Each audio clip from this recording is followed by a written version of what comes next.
Né, mozão? 1.635 casos confirmados do novo coronavírus.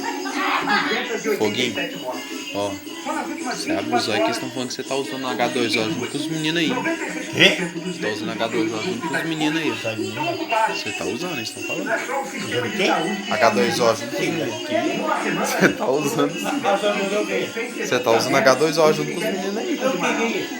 A Você média tá. normal era de 30 injetos por dia. E ó, Hoje, chega a 120. cuidado que você O resultado é uma fila pode de acabar espera. rodando usando H2O aí. Dois caminhões frigoríficos Você tá usando na aí. capital para conservar os Você tá usando corpos aí. antes dos funerais. Usando quem? E a situação H2O. pode Você tá piorar usando aí. com a falta de caixões. David tava com ela na mão aí, um dia desse aí atrás aí, você tá usando. 10 dias no máximo. Você tá Por isso usando, você que tá nós bebendo direto. Procuramos o poder público Bebendo? para nós pudéssemos fazer um atendimento humanizado. Você tá bebendo H2O direto. Isso, ó, à tarde.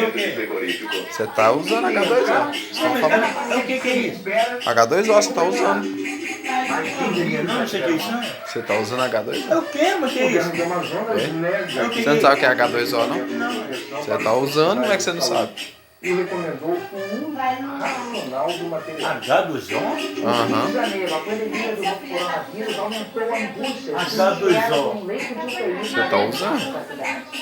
O sistema de saúde do Rio perto do limite. Você tá usando. Que vieram óbitos por conta da velocidade. São H2O. pacientes mais graves. Ó, Nos 20 primeiros dias, Você tá usando H2O. 775 pessoas apresentaram sintomas graves de falta de ar e de Você tá usando H2O, viu? H2O. de internação. H2O. Morreram ainda na Você tá usando H2O. Nesse momento, praticamente não há mais vagas de UTI na Ali, abre a torneira ali. pacientes de Covid em todo o estado. Isso daí que é H2O, é água. Eu, hein? E onde, cara, é isso?